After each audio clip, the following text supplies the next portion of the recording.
Muy bien, médicos. Entonces vamos a comenzar con la sesión del día de hoy.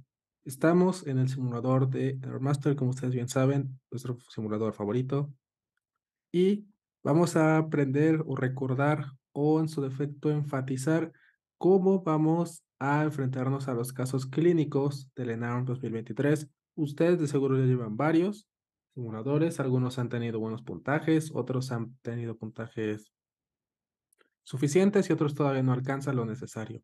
La sesión de hoy justamente busca apoyarlos para que puedan aumentar su puntuación y aprendan a responder ese tipo de exámenes.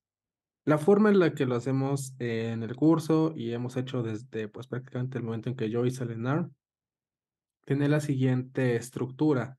Lo primero que hacemos es leer el caso clínico siempre. Nosotros no buscamos tratar de saltarnos preguntas porque consideramos que realmente no ahorramos tiempo. Es más la cantidad de veces que sí requerimos revisar todo el caso que las que nos podemos saltar. Entonces, para evitar distracciones y mantenernos siempre concentrados. Dos, siempre empezamos buscando edad y sexo del paciente. Siempre. Esto porque la forma más rápida de orientar nuestro posible diagnóstico es así. Y de hecho, si han notado la mayoría de los casos clínicos, en un 90%, 95%, siempre empiezan diciendo paciente masculino, paciente femenino, de tal o cual edad, con los siguientes antecedentes. Pero siempre empieza así, paciente de tal edad, de tal género o tal sexo. Entonces, desde ahí nosotros ya vamos orientando nuestra sospecha diagnóstica. Una vez que ya tenemos este paso, van los antecedentes.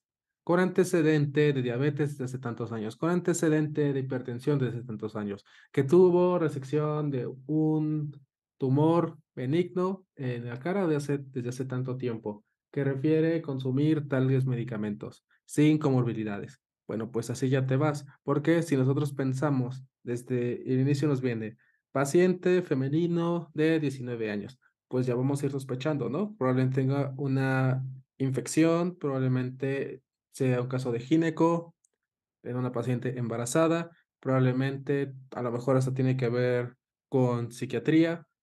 Y por el otro lado, si nos dicen paciente masculino de 80 años, pues vamos a pensar en neoplasia, en diabetes, en hipertensión, en síndromes geriátricos. Con todo esto nosotros medio vamos pensando, vamos integrando, ya desde que vamos leyendo ese caso clínico, nuestra sospecha diagnóstica. ¿Por qué hacemos esto? Pues porque con la sospecha diagnóstica, a veces la pregunta del ENARM tal cual es, ¿cuál es su diagnóstico? Y ya, la tenías incluso antes de que terminaras de leer tu caso clínico. O en su defecto, ya que la tienes, ahora inmediatamente tu cerebro empieza a relacionar todos los datos que vas a ir encontrando. ¿Por qué? Vienen los siguientes pasos. Ya que tienes edad, sexo y antecedentes, te viene padecimiento actual. Y en el padecimiento actual de decir, acude por tal cosa, ¿no? Porque le duele el estómago, porque le duele la cabeza, porque no ha menstruado en 4 meses, porque lo picó una araña, porque tomó benzodiazepinas, porque tiene tos crónica, perdió peso, tiene exantema maculopapular generalizado, cosas así.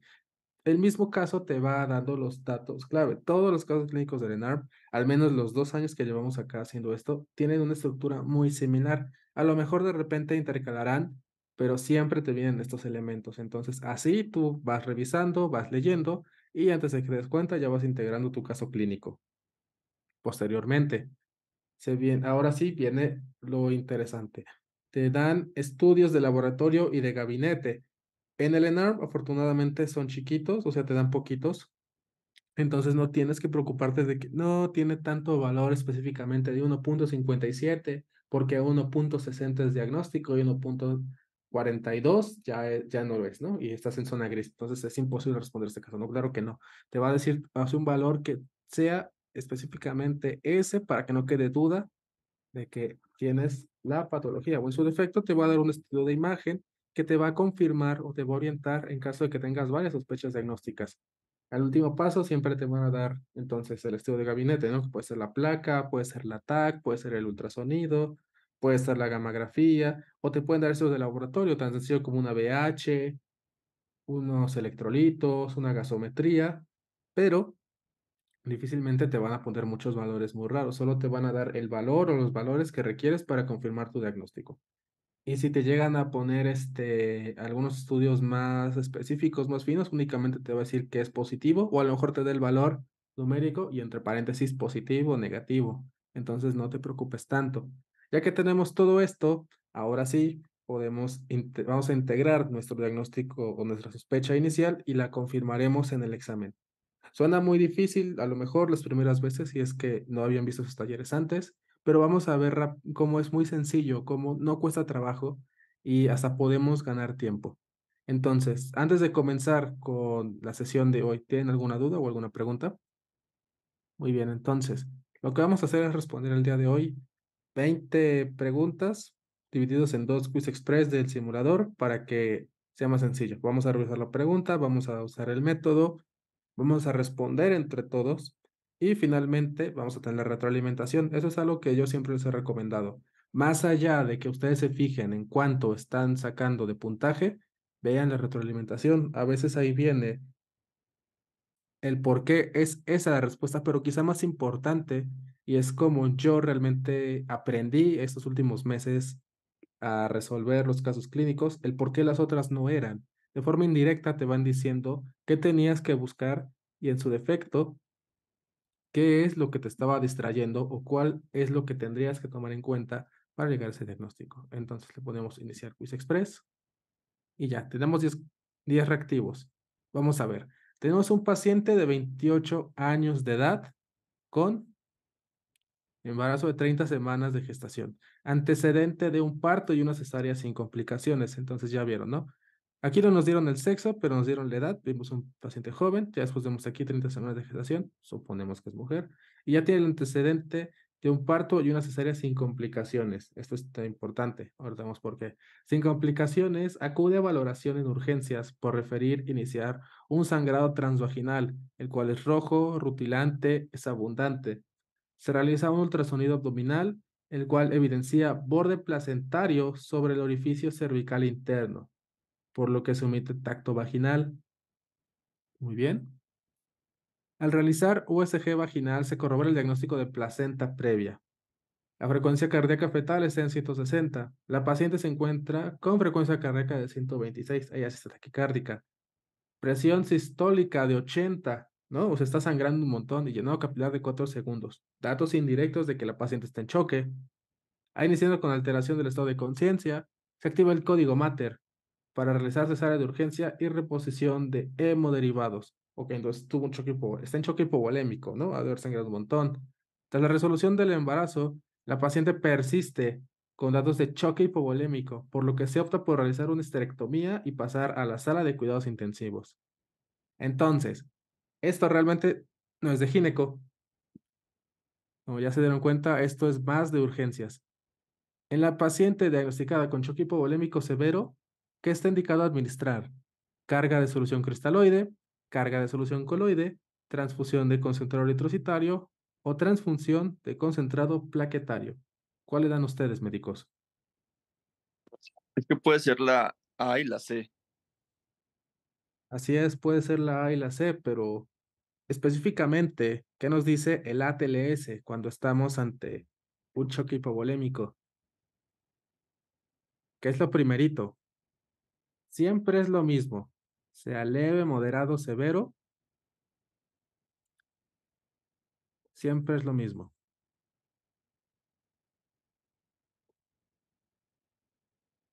¿Ustedes a qué le dan? ¿Le dan el concentrado o le dan los cristaloides? Nos la jugamos con A. ¿Qué porcentaje de factores de coagulación contiene el plasma fresco congelado? Pregunta súper difícil. 50, 60, 70, 80%. Un 70%, ¿no? Si no mal recuerdo. Ahora, justo aquí, luego nos salió. ¿Qué vamos a hacer en caso de que se nos presenten reactivos de muy alta dificultad, en los cuales estoy seguro que la mayoría de nosotros no tenemos ni la más mínima idea de qué nos están preguntando y vamos a entrar en pánico? Bueno, en estos casos, lo que vamos a hacer es aplicar varias reglas. Estas las hemos transmitido ya de una generación para acá y ustedes son la segunda. Lo primero que tenemos que hacer es no entrar en pánico. Y a lo mejor suena muy sencillo, pero cuando están en el examen, No es tan sencillo, les da miedo, se estresan. ¿Por qué? Pues porque ven que todo el mundo está respondiendo rápido y ustedes se atoran en una pregunta. Entonces, lo primero que ustedes tienen que hacer es conservar la calma. 2, algunas veces en el ENARM incluso te viene más abajo la respuesta o la confirmación de la respuesta que estás dudando. Entonces, en este caso no, el simulador de Master es más rápido y más listo que el ENARM, pero a veces en la de abajo te venía la confirmación. Es una cosa que puedes realizar, ver abajo cuál es la siguiente pregunta y con eso tratar de integrar un diagnóstico. 2, intenta tener una letra que siempre vas a usar como última opción, como rescate. ¿Por qué? Al final tienes un 25% de probabilidad si respondes cualquier cosa, a diferencia de que si no respondes, pues tienes cero. Entonces, usen la que más les convenga. Usen la A porque es la primera, la B de bueno, la C de Cristo, que de hecho es la que Lynn recomendó, y es la que yo usé incluso para el ENARM, o la D de Diosito. Suena muy absurdo, pero te va a dar paz mental. ¿Por qué? No te vas a concentrar en que no, ya llevo una respuesta mala, me quedan tantos aciertos malos para llegar a mi meta, etcétera, etcétera. No, nada de eso. Acuérdense que son 280 reactivos. Entonces, si ustedes quieren tener una puntuación elevada, ni siquiera tienen que llegar a 200 para alcanzarla. No se preocupen tanto por eso. Otra es tratar de descartar como en cualquier examen. Esta está difícil, ¿no? Pero por ejemplo, en la de acá, que se quedaron de duda estas dos porque su cerebro inmediatamente descartó esta y esta. Entonces reducen su probabilidad a un 50% y ya pues está más sencillo de que solamente sea un volado para alcanzar ese puntaje o esa respuesta que estaban buscando. Muy bien, entonces, otra que podemos utilizar es otra vez regresarnos al caso clínico y tratar de ver con la pregunta anterior, qué es lo que estaba o podría relacionarse acá, o si nos dice algún dato acá, buscarlo otra vez en el caso clínico. Esto obviamente se los recomendamos en caso de que tengan tiempo. Ustedes para este punto ya habrán notado o les habrán dicho algo de que deben obtener un promedio de un reactivo por minuto, ¿no? Entonces, como ustedes vieron desde acá, nosotros ya integramos el choque hipovolémico, que bueno, aquí no los decía, ¿no? Y entonces nuestro cerebro ya tenía que empezar a maquinar, a pensar qué nos van a preguntar de choque hipovolémico, ¿no? La clasificación, el tratamiento, cuáles son los síntomas que nos orientan hacia ese lado. Ya aquí nos preguntaron una bien difícil, ¿no? ¿Cuál es el porcentaje de factores de la coagulación que contiene plasma fresco congelado? Pero entonces aquí es donde estamos aplicando esas reglas que les estoy diciendo. Aplicamos la regla de tener nuestra letra de respaldo, ¿no? Entonces, cuando no sepamos qué hacer, le ponemos una letra. Y yo les recomiendo que siempre, siempre, siempre sea la misma. ¿Por qué? Porque no pierden tiempo ni gastan energía en decir, ah, ya le puse A, ahora le voy a poner B, ahora le voy a poner C. ¿Cuál le puse el anterior? ¿Era B o era C? Para ver si le pongo C o D. No, nada. Siempre elige la misma. Vas a ganar tiempo, no te vas a estresar, vas a estar tranquilo. Y si te sobra tiempo, quizá, en caso de que estés casi seguro de que tienes la respuesta, te regresas. Si no, nosotros te recomendamos que también jamás cambies una sola respuesta.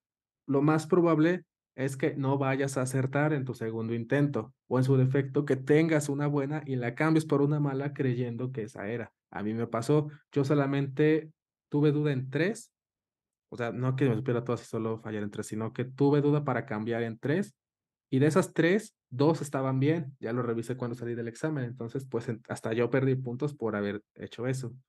Y finalmente, si no tienes ni idea, pero tú sientes como que una de las que leíste es correcta, te recomendamos que la coloques inmediatamente. Otra vez recuerda, estas son medidas de rescate. No tienes la más mínima idea de qué te están preguntando, no entendiste la pregunta, no sabes qué hacer, entonces no pierdas el tiempo, no te frustres, no gastes energía en vano y nada más responde algo para que puedas continuar. Ya cuando, si te sobra tiempo, te regresarás y no habrá ningún problema. Entonces, esas son algunas de las medidas que les recomendamos cuando se enfrenten a estos casos. Más adelante vamos a seguir avanzando. Y bueno, otra súper mega difícil. ¿Cuánto sangrado estimado se va a encontrar en una gasa de 10 por 10 centímetros? ¿Quién se sabe esa? 30 cc, 60 cc, 100 cc, 250 cc se me hace demasiado. Ahí sí, no creo.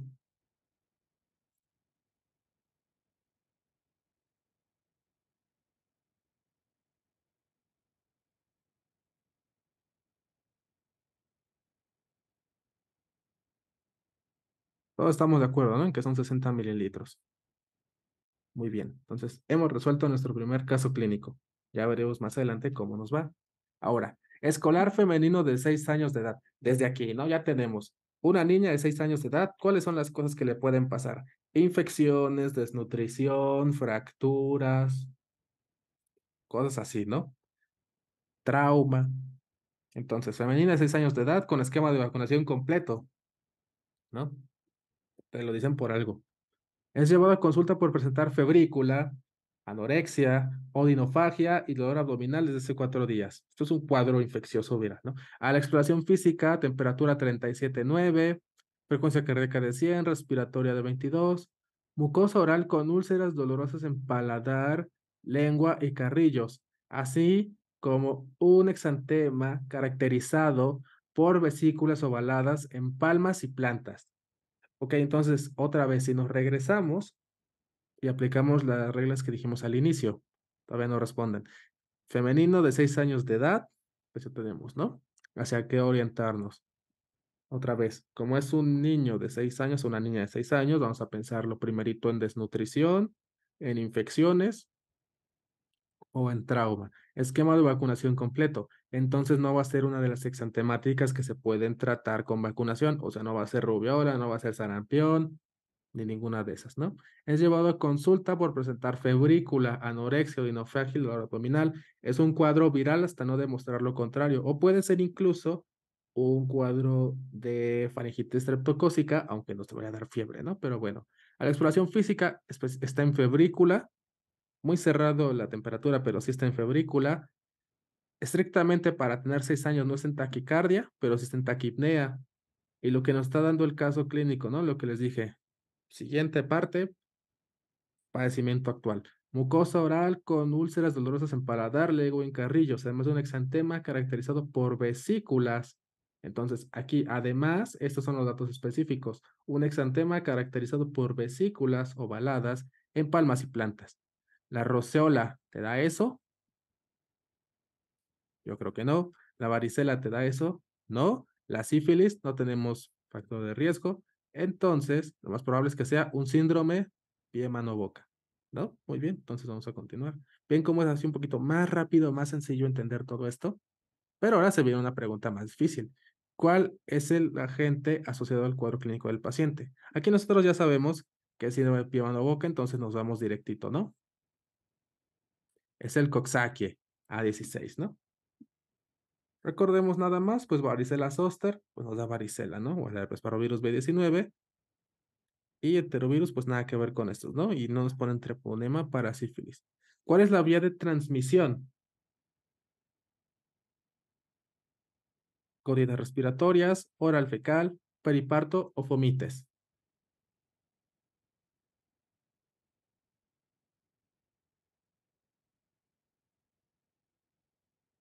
Puede ser el mismo nombre, ¿no?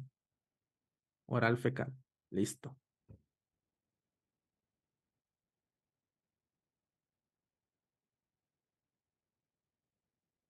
Miren nada más, nos dan una imagen demasiado explícita que ya desde aquí podemos sospechar, ¿no? Pero vamos a ver.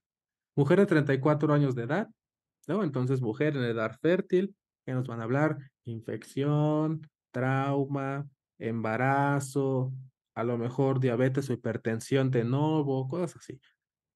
Gesta 3, parto 0, cesárea 3, eso explica mucho esta imagen. Acude a atención médica por referir, entonces ya vieron, ya tenemos, ¿no?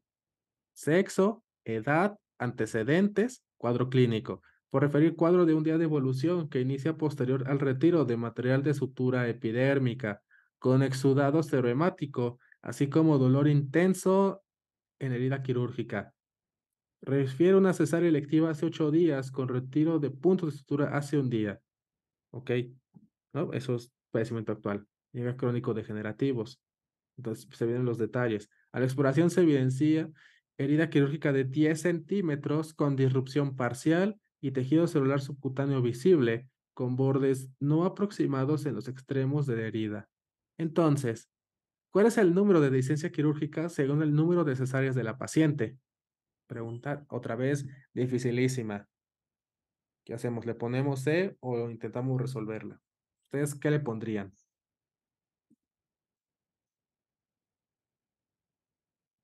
Que sí le pongamos C de todos modos, pero C porque es la que ustedes consideran que sí es, o C porque es la C de Cristo que yo les dije que pusieran en caso de que entraran en pánico. C, C, todos le ponen C. Pues vamos a poner C, a ver qué pasa. La verdad no tengo ni idea. B. ¿Cómo se clasifica la dehiscencia de herida quirúrgica en la paciente? Parcial temprana, parcial tardía, parcial posicional, parcial con eventración. ¿Ustedes qué le ponen aquí? Oigan, se está poniendo difícil esto, ¿no? Se supone que era de gineco y es pura cirugía. Una parcial temprana, ¿no? Eso estaba más sencillo.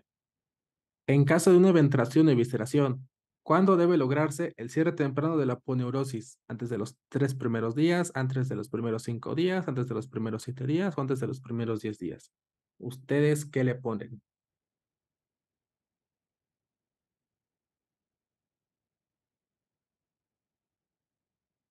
Aquí sí estamos bien perdidos, ¿no? Yo no tengo ni la menor idea, no me hice cirujano.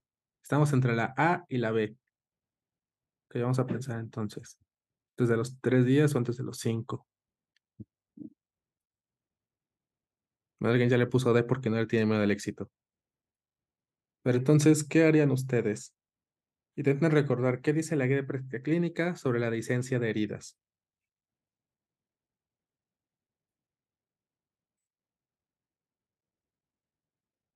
Vamos a poner entonces antes de los primeros 3 días. Y el último caso,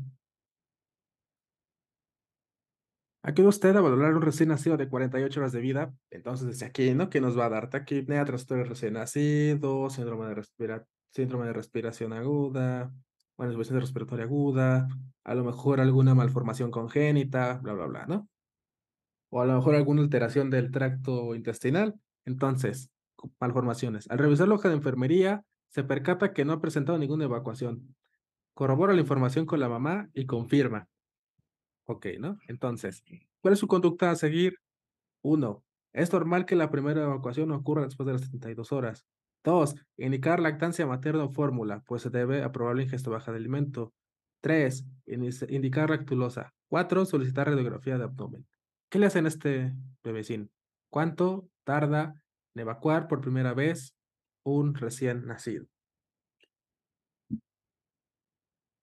Entonces vamos a ponerle que es normal, ¿no? Listo, médicos. Entonces, si entre todos hubiéramos hecho el ENARM el día de hoy, vamos a ver cuánto hubiéramos obtenido. Un 60%. Ok, muy bien. Entonces, no, como 90. ¿Es normal? Porque es la primera vez que lo estamos haciendo. Consejo, recomendación, que también justamente queríamos llegar a este punto. No se frustren por cómo tengan sus resultados en el simulador. Yo justamente hasta agosto es cuando empecé a elevar mis puntajes. Pero no se preocupen, también analicen qué preguntas nos estaban poniendo. Ya les dije, el ENARM no les suele hacer preguntas tan difíciles, tan específicas de porcentajes. Ahorita vamos a ver, ya que tenemos un poquito de práctica. El resultado final nosotros lo esperamos en el segundo simulador, no en el primero. No se desesperen. ¿Qué vamos a hacer ahorita? Revisar los casos clínicos para ver en qué fallamos y ahorita lo intentamos de nuevo, no pasa nada. No se estresen. Entonces, vamos a ver el mapa, ¿no? Miren, no era eso. Entonces, vamos a ver. En nuestra primera paciente de 28 años de edad, que era la embarazada, ¿no? Con el sangrado. Entonces, vamos a ver, en la paciente diagnosticada con choque hipovolémico severo, ¿qué va a estar indicado administrar? ¿Los cristaloides o el eritrocitario? Pues tenían razón, será la transfusión de concentrado eritrocitario. ¿Cuál es la respuesta o la justificación? Vamos a ver, ¿no? Pacientes con hemorragia obstétrica que se clasifiquen como choque hipovolémico severo requieren transfusión inmediata de concentrados eritrocitarios. Ok, entonces ya tenemos esta especificación, ¿no? En los pacientes con choque hipovolémico severo, lo primero que vamos a pasar no va a ser agua, va a ser concentrado eritrocitario. Entonces, esa era la respuesta correcta. Exacto, decía choque severo. Entonces, eso es lo que nos tiene que hacer recordar a partir de ahora. que en caso de que el choque sea severo, la respuesta correcta es transfusión de concentrado eritrocitario, no carga con solución de cristaloides.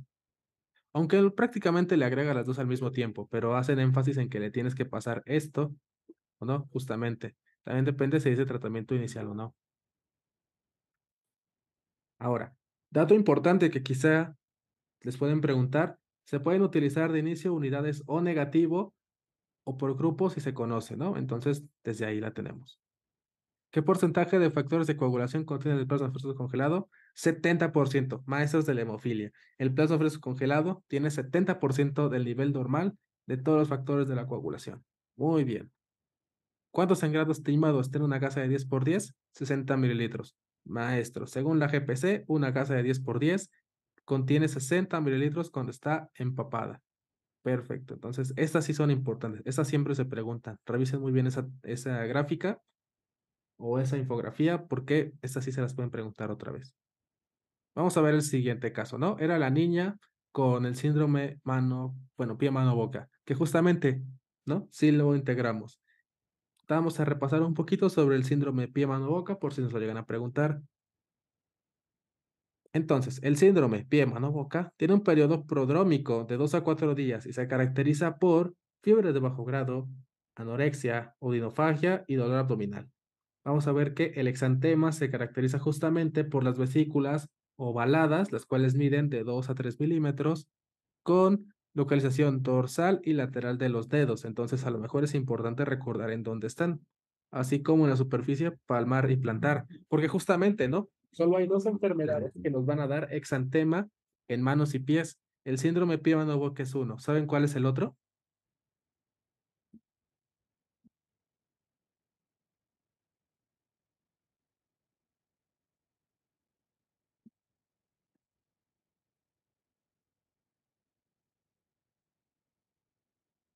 No, pero exantemáticas, no de transmisión sexual.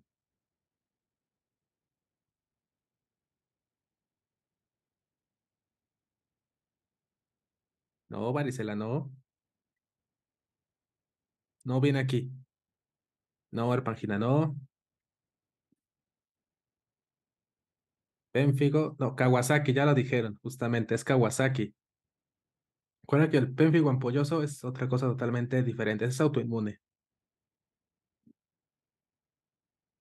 Vamos a ver que a menudo se dispone paralelamente a los dermatomas rodeados por un ano eritematoso. Entonces, para no confundirnos justamente, ¿no? Con herpes. Puede haber prurito o ser asintomático y se acompaña por úlceras dolorosas en mucosas.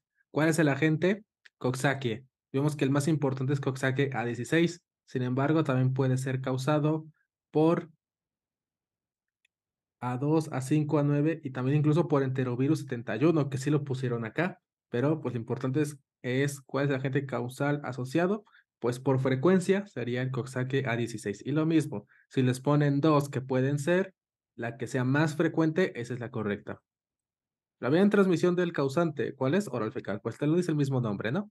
El mecanismo de transmisión es fecal oral u oral oral. También puede ocurrir por gotas respiratorias, fomites, superiparto, pero es menos probable. Continuamos entonces. Aquí está nuestra paciente con la licencia quirúrgica. Justamente, ¿no? La que más teníamos duda es la que respondimos bien. ¿Cuál es el riesgo de licencia de la quirúrgica según el número de cesáreas de la paciente? 2.1%. El riesgo incrementa de acuerdo al número de intervenciones quirúrgicas. Por ejemplo, tomando en cuenta el número de cesáreas realizadas. Entonces, recuerden, primera cesárea, 0.36% de riesgo de dehiscencia. Segunda cesárea, 1.49 de riesgo de dehiscencia. Tercera cesárea, 2.11 de riesgo de dehiscencia. Cuarta cesárea, 5.76 y quinta cesárea, 6.35. Ahora, las súper difíciles, ¿no? ¿Cómo se clasifica la dehiscencia de herida quirúrgica en la paciente? Entonces, vamos a revisar esa clasificación porque es muy probable que sí nos la pregunten en el ENARM. Las licencias de herida quirúrgica se clasifican según su extensión en parcial o completa. Ok. Según su profundidad en licencia de herida, eventración, cuando involucra aponeurosis, y evisceración, cuando involucra todas las capas de la pared. Esta sí se preguntó, creo que hace 2 años o 3. De acuerdo al tiempo de evolución, temprana en los primeros 3 días, tardía 3 a 21 días y postincisionales después de 21 días. Entonces, recordemos que la paciente justamente tenía 8 días de evolución.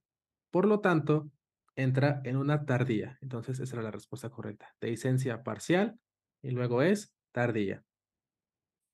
Muy bien, entonces, les repito, los simuladores son para conocer nuestros errores, no para alzarnos el ego, no para demostrar que ya sacamos 70 y dormir tranquilos. No, un simulador, lo más importante, lo que más te va a brindar siempre, va a ser la oportunidad de saber en qué te equivocaste. Eso es lo que más vale y por lo mismo, si se equivocan en un simulador no pasa nada. Solo revisen en qué se equivocaron, apunten, regresen a su apunte de esa ocasión o a su clase de esa ocasión para que integren bien y ya no se vuelvan a equivocar en la siguiente. Si se vuelven a equivocar en el siguiente simulador, bueno, pues presten otra vez, pónganle ahí una señal, una marquita de que este tema no lo están dominando bien y revísenlo si ven que es muy recurrente, no pasa nada. En caso de ventración y evisceración, ¿cuándo se debe lograr el cierre temprano de la aponeurosis?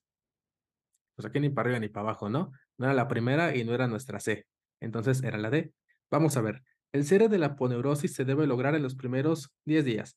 El cierre de la herida con puntos totales, que incluyan aponeurosis anterior, músculos posterior y peritoneo, con una estructura corrida de absorción lenta y con perfil tensional adecuado. Ok, entonces tenemos hasta 10 días para que se cierre, ¿no?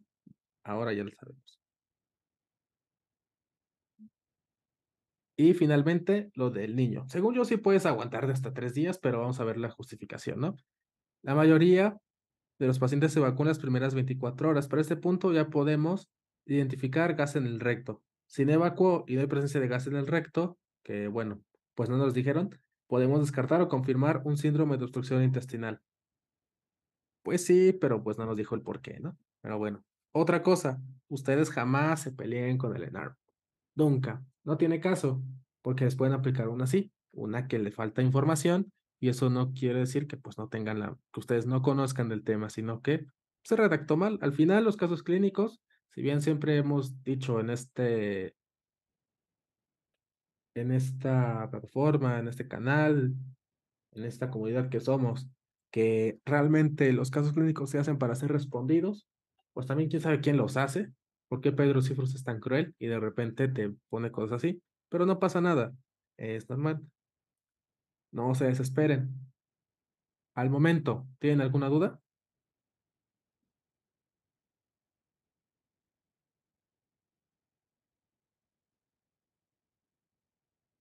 Perfecto, entonces vamos a realizar el siguiente simulador, no pasa nada. Entonces vamos a simulador, iniciar simulador, Quiz Express, y ahí vamos. Segundo intento. Miren nada más que vais a nuestro código de inicio.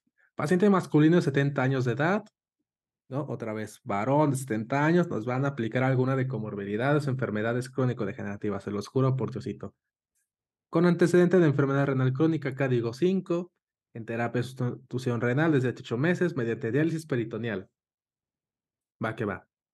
Actualmente en modalidad de diálisis continua ambulatoria, acude por referir un cuadro de 12 horas de evolución al iniciar con dolor torácico, entonces nada que ver con abdomen, ¿no? Presentado en reposo de moderada intensidad que irradia hacia hombro izquierdo de 30 minutos de duración. Angina inestable, ¿no? Asociada a diaforesis, náusea y vómito en una ocasión. A su ingreso a urgencias se realiza el electrocardiograma de 12 derivaciones con los siguientes resultados, que es esta, ¿no? Entonces vamos viendo el electro. Está bien difícil porque no podemos ver el número de cuadritos, pero bueno. ¿Cómo se cataloga el diagnóstico sospechado por este paciente? Síndrome coronario agudo sin elevación del ST, síndrome coronario agudo con elevación del ST, angina estable, INOCA. Por cierto, ¿alguien sabe qué es el INOCA? Ese es un diagnóstico que recientemente se ha agregado en cuanto a los síndromes coronarios,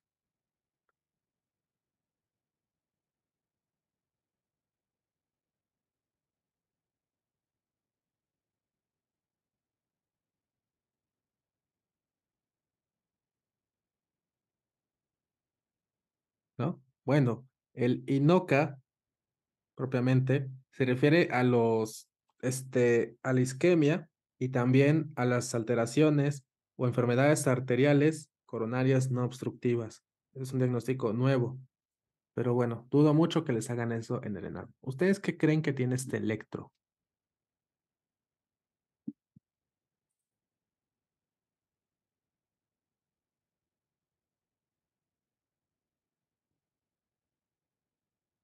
O vamos a pensar, ¿ustedes creen que tiene elevación o que no tiene elevación del ST?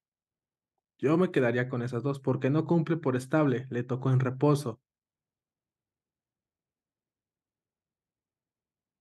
sin elevación, ¿no? Yo también me voy por esa. ¿Qué estudio sería indicado para establecer el diagnóstico del paciente? Radiografía coronaria, biomarcadores cardíacos, eco o gammagrama. Está fácil, ¿no? La B, biomarcadores cardíacos. Necesitamos troponina para poder integrar nuestro diagnóstico. ¿Qué tal que es gastritis y andamos dando vueltas en círculos, ¿no? Entonces, pues por eso nos van a ayudar los biomarcadores. ¿Cuál de los siguientes es el más sensible para establecer el diagnóstico de infarto? ¿Vieron? Este es uno de esos casos en los que a lo mejor está muy difícil acá, pero si tú sigues, te van orientando, como que te van llevando hacia tal o cual lado. Entonces ya desde aquí nos dijo que va a ser la troponina. ¿Y por qué? Porque nos están presentando probablemente, digo, salvo que otra vez me la aplique el simulador, que puede pasar, que probablemente estamos ante un síndrome coronario agudo sin elevación. ¿O ustedes qué opinan? ¿Le ponen otra, cambian sus respuestas o le siguen?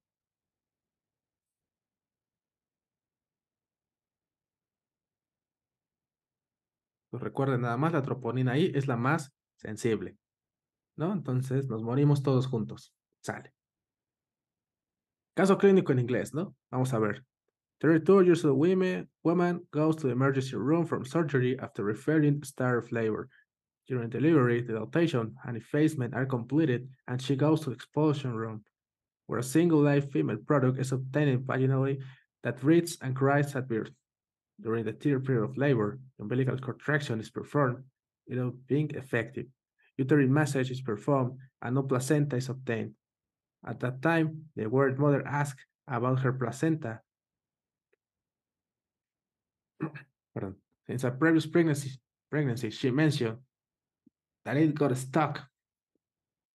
The resident tells her that she has up to 30 minutes to obtain the placenta. After 60 minutes of maneuvers, she continues without releasing the placenta. So it is decided to perform USG, finding data suggestive of placenta lacreta. She goes to the operating room and is performed an emergency hysterectomy with data on obstetric bleeding report in 1.5 liters according to the quantification of Gauss and compressed. Órale, perro, ¿no? Se puso difícil este caso. Entonces, mucho choro. Ahora sí, ¿cómo se define hemorragia posparto? Pérdida de 300 mililitros, pérdida de 100, bueno, a través de la vía vaginal, pérdida de 100 mililitros después de una cesárea, síntomas de hipovolemia o 1000 mililitros, independientemente de cómo salió. Se le complicó al MIP. Sí, se puso perro, ¿no? Esas guardias oscuras. 1000, ¿no? Estamos todos de acuerdo.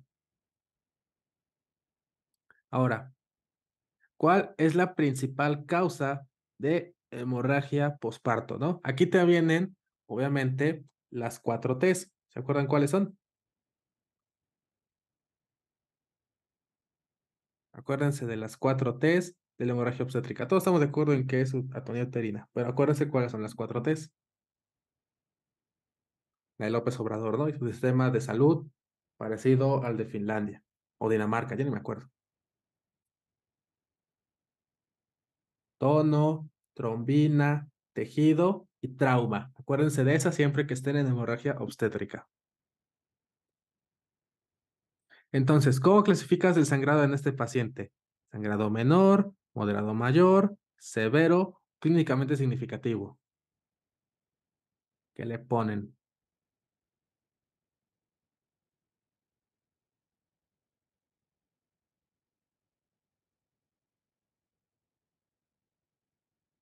1.5 litros. 1.5 litros.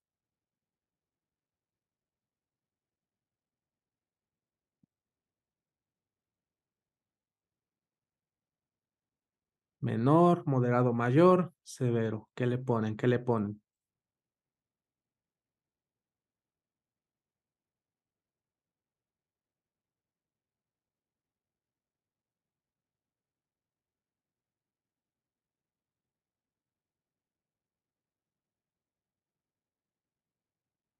Severo, moderado, menor. ¿Qué le ponen? ¿Qué le ponen?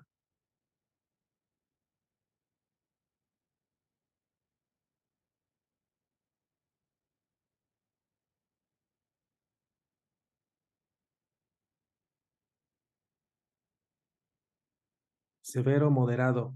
¿Se acuerdan a partir de cuánto decimos que un choque es severo? ¿Cuántos mililitros?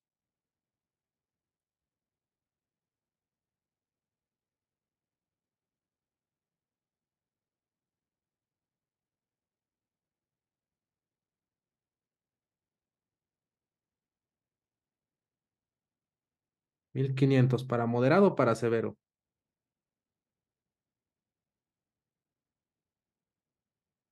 Para severo.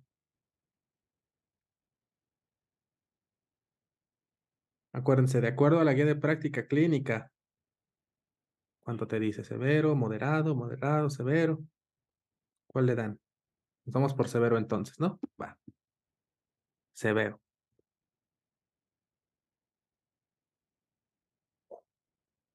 Femenino de 25 años. Mujer joven, ya sabemos que nos pueden preguntar, ¿no? Acude a consulta porque ha notado cambios en su cara. Ya, desde aquí. Pero bueno, siente que le ha crecido el cuello, la frente, la mandíbula y se han engrosado sus dedos.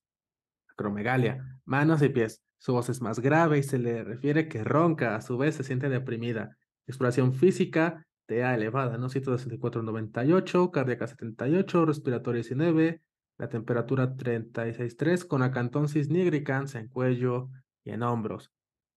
Por estadística, ¿en dónde se suele encontrar el problema de la paciente? Por una hiperfunción de la hormona del crecimiento, hipotálamo, hipófisis o islotes pancreáticos. ¿Cuál le pegan ustedes? ¿Saben cuál es el problema? Que dice en dónde se suele encontrar, no cuál es la causa. Digo, a mí me confunde mucho eso y realmente en este caso no sabría qué responder, sinceramente. Yo le pondría C porque es mi opción de rescate, pero justamente porque la pregunta me dice en dónde se suele y eso a mí yo lo interpreto como un como que me está pidiendo el lugar físico, no cuál es la alteración hormonal. ¿O ustedes qué opinan? ¿Sí le ponemos hipófisis?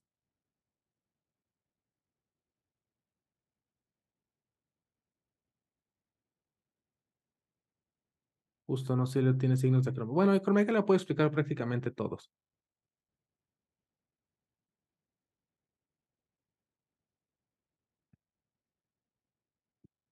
Bueno, y tratamiento de primera elección para la paciente, ¿qué le ponen? ¿Cómo tratan esta acromegalia?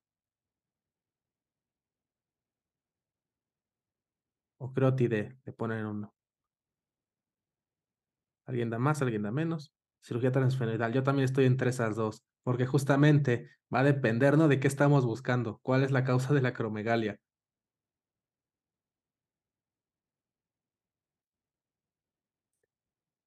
De acuerdo a su guía de práctica clínica, ¿cuál es el tratamiento de la acromegalia?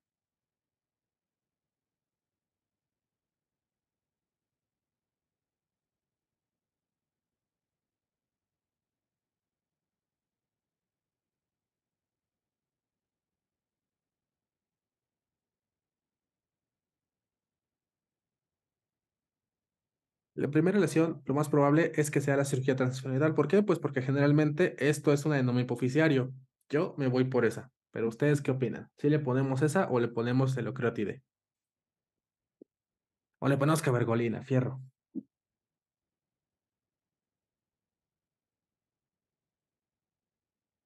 ¿Ustedes qué opinan? ¿A qué le dan? ¿A qué le dan?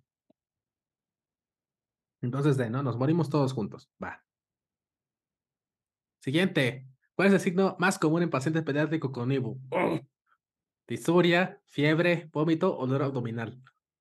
Esa está bien dirigida, los odio. ¿Ustedes a qué le ponen? Fiebre. ¿Todos de acuerdo? Fiebre, ¿no? Va que va, fiebre. Pues de hecho, signos únicamente, estrictamente, solo es dolor abdominal, ¿no? Y fiebre, porque los otros son síntomas. Bueno, siguiendo esa lógica. Yo también le hubiera puesto fiebre, ¿no? Infección o la fiebre, pero bueno. Última. ¿Cuál de las siguientes está indicado para determinar la presencia de sideroblastos? La tinción de Gram, de Wright, de Pearls o de hematoxilina eosina. ¿Cómo vemos los sideroblastos? ¿B o D? Ya nos quedamos aquí. Yo le pondría B porque pues es la que utilizamos en general, ¿no? Para ver los frotis. Porque estrictamente, si no mal recuerdo, es con el azul de Prusia, pero no viene. ¿O la de Persia es el azul de Prusia? ¿Alguien sabe eso?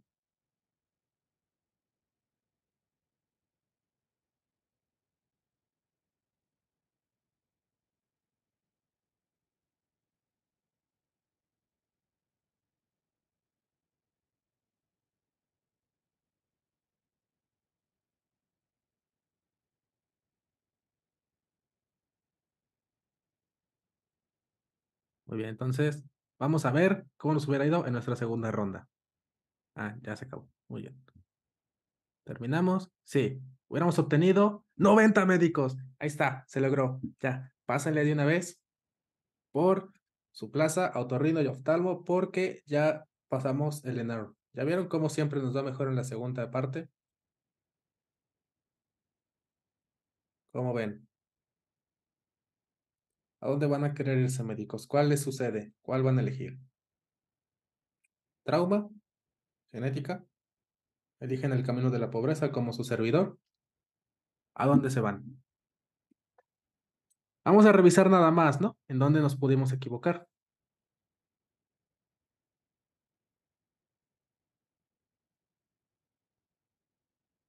A oftalmo. Eso, chinga. La buena vida. Entonces, aquí tenemos nuestro caso del electro, justamente, ¿no? Si era un síndrome coronario agudo sin elevación del ST, justamente por las características del dolor del paciente, se cataloga como síndrome coronario agudo sin elevación del ST. Súper justificación en Armaster, te quiero mucho. Pero bueno, pues sí, ¿no? Obvio, aquí lo tenemos. Tenemos un cuadro de 12 horas de evolución que tiene dolor torácico en reposo, eso ya nos habla, ¿no? De una probable angina, de moderada intensidad, que irradia hacia hombro izquierdo y dura 30 minutos de duración y se asocia a síntomas vasovagales, ¿no? Entonces, así de inicio, tú tienes que tomar un electro. Ya cuando el electro y las troponinas te salgan negativas, ahora sí ya dices, ah, bueno, es una angina inestable. Pero mientras tú te quedas con un síndrome coronario sin elevación del ST, porque es el que más engloba toda la sintomatología que te están presentando. Entonces hay que tener cuidadito con eso.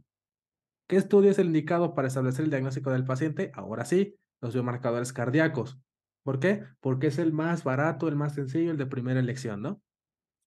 La arteriografía confirmaría el diagnóstico de oclusión arterial coronaria, sin embargo, no está indicada en primera instancia hasta confirmar el daño miocárdico por elevación de las troponinas, ¿no? Que justamente es el marcador cardíaco. Y aquí, pues, ¿cuál es el más sensible? La troponina I, ¿no? Vemos que la isoforma I tiene la mayor sensibilidad y especificidad para el diagnóstico de infarto agudo del miocardio, con hasta un 90 y 89% respectivamente. Pregunta potencial de Leonard. Esta apúntenla, porque si está difícil y esa sí te la preguntan cuando ingresas o quieres ingresar a MI. Malditos, los odio. Pero bueno, ¿tienen alguna duda respecto a esta pregunta, este caso?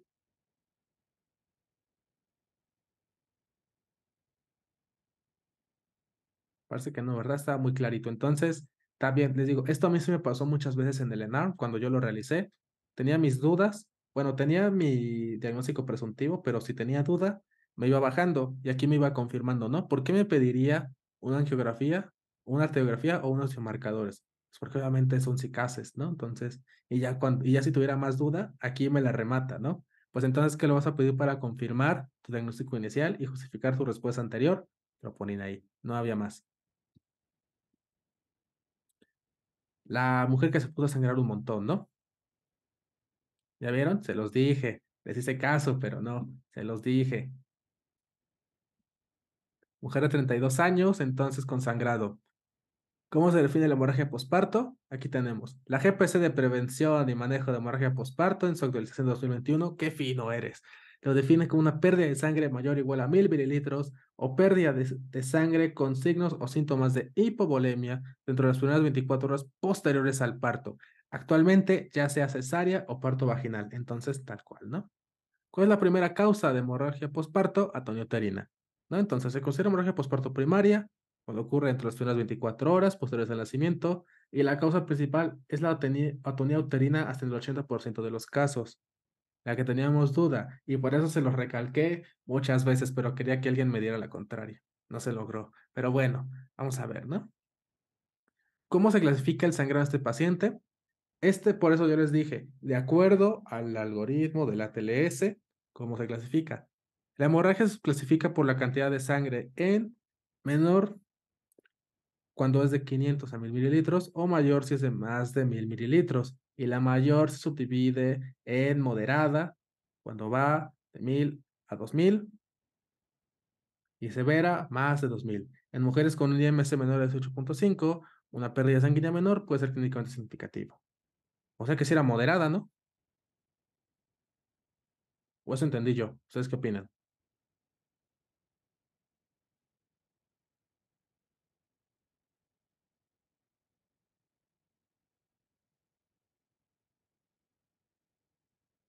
Entonces sacamos 100 y nos mintieron o qué? Sacamos 100 y yo me equivoqué aparte. ¿Qué clase de multiverso es este?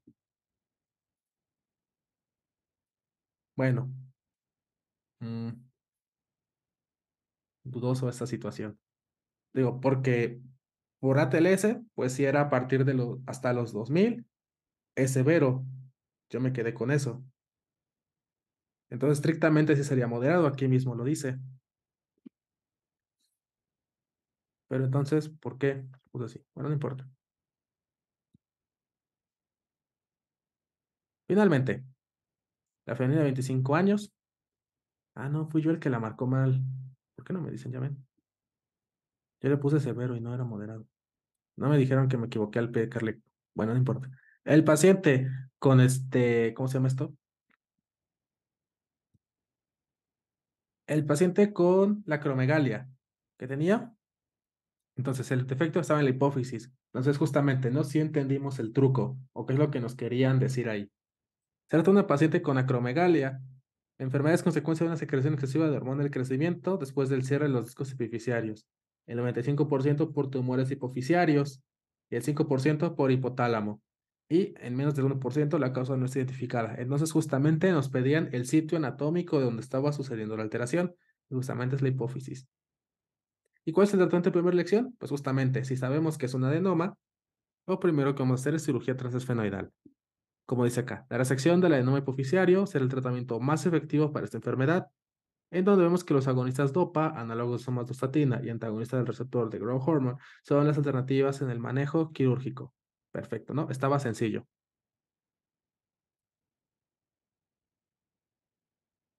Justo, ¿no? Interesante lo que nos dice Vania. La opción decía hiperfunción y no hipersecreción. Entonces, ahí está. Justamente no hiperfunción, pues sí, no, la growth hormone o la hormona del crecimiento no se puede como que hacer hiperfuncionante. Bueno, no, pues no, tendríamos bien el receptor que está demasiado alterado. Y, a ver, la 9 entonces, el signo más común en paciente pediátrico con IVO, justamente fiebre. Es el signo clínico más comúnmente evaluado en muchos estudios de la revisión sistemática. Órale. Los síntomas del tracto urinario y los signos inespecíficos en 14 estudios. Bueno, pues sí, al final dice que sí, ¿no? La fiebre fue el signo clínico más comúnmente evaluado. Entonces, pregunta de toda la vida, signo más frecuente, fiebre. Y el último, aquí sí lo hice a propósito, porque ese sí me la sabía. Pero bueno, ¿cuál de las siguientes es indicada para determinar sideroblastos? La tensión de Peirce. ¿Por qué? Porque, bueno, aquí dice la tensión de Peirce se utiliza para determinar la presencia de sideroblastos, pero justamente la tensión de Peirce es el azul de Prusia. Esa no se la sabían. Qué gran giro. Pero bueno, entonces era la tensión de Peirce. Este era mi regalito, porque yo me equivoqué el anterior. Estábamos a mano. Entonces hubiéramos sacado 90, ¿no? Súper. Entonces, ¿alguna duda o alguna pregunta con respecto a este simulador, respecto a la ENARM, respecto a la vida post-ENARM? ¿Algo que quieran comentar? ¿Qué les pareció el taller? ¿Les gustó? ¿No les gustó? ¿Qué pasa después de ENARM? Busca sede. Eso es lo que pasa. Y se viene la parte verdaderamente más difícil de esa situación, cómo buscar una sede. Cómo, ahora que tienes tu 90 en el ENARM, ser aceptado. ¿Cómo saber en cuáles hospitales se permiten derivar? Ah, pues sencillo, le preguntas a un residente, oye, ¿en tu hospital te dejan derivar? Y así te dice sí, pues vas. Y si voltea para otro lado, como que duda en responder, o de plano te dice no, es que no. ¿Cuáles no te dejan derivarte? El GEA González es famoso por no dejarte derivarte, entre comillas, y lo digo entre comillas, porque no es como que si no te derivas, te vayan a hacer algo. Bueno, te van a ver feo, dicen que un ratito, pero después se les pasa. Lo que sí es que generalmente no te dejan acudir a las entrevistas ni a los exámenes. Ahí es como te atoran. Y tienen mucho esa cultura de que no hay que derivarse, hay que acabar y no sé qué. Hay quienes dicen que es por tradición, hay quienes dicen que es para no quedarse sin residentes, no me consta. Son cosas que dicen por ahí. El GEA es una de esas entonces. Otra es Médica Sur, esa sí es famosísima por no dejarte derivar. De plano no te dejan y si no te derivas, sí te pueden incluso reubicar de sede. O sea, sí te expulsan o no sé cómo le hacen ahí, pero sí es algo muy lamentable la situación de Médica Sur. Y otra, dicen que a partir de este año nutrición también va a limitar mucho la posibilidad de derivarse. Que bueno, prácticamente todos que están en nutrición quieren acabar MI, ¿no? Sería muy raro que alguien entre a nutrición y no quiera, o cirugía. Sería muy raro que alguien quiera entrar a esas sedes y que no quiera terminar. Porque incluso es el perfil que buscan ellos. Pero en caso de que quisieras, dicen que ya van a limitar muchísimo esa situación. Fuera de ahí, pues muchos hospitales de secretaría tampoco te dejan.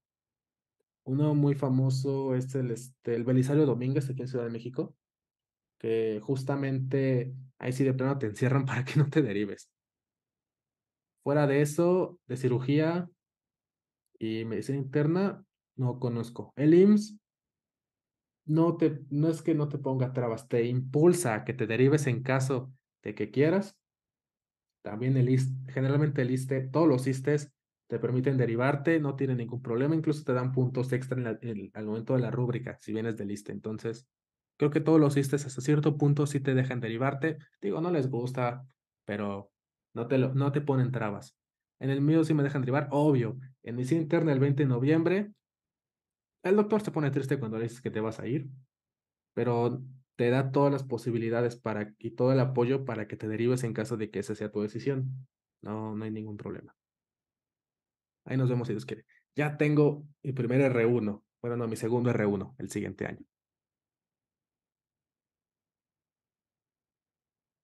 Muy bien. Pues, si no hay nada más que agregar, espero que hayan aprendido un poquito, que se sientan más tranquilos cuando estén realizando sus simuladores. No se preocupen, el ENARM es solo un paso en una larga carrera que van a realizar, pero les juro que al final van a tener su sede y van a poder estar tranquilos. Esos últimos meses son difíciles, pero adelante, no pasa nada. Van a hacer ese examen, lo van a pasar, esténse tranquilos. Entonces, muchas gracias por acompañarnos. Esperamos el siguiente mes tener un simulador adicional para los usuarios de los cursos. Tendremos otro este mes. Y si no, pues ya nos veremos en la clase de ATLS que vamos a tener con la que fue mi ex compañera, Michelle Iturbide. Esa va a ser gratuita, no se preocupen. Que está programada para el jueves, si no mal recuerdo. Pues, muchas gracias, médicos. Tengan buena noche. Ya nos veremos en alguna otra sesión.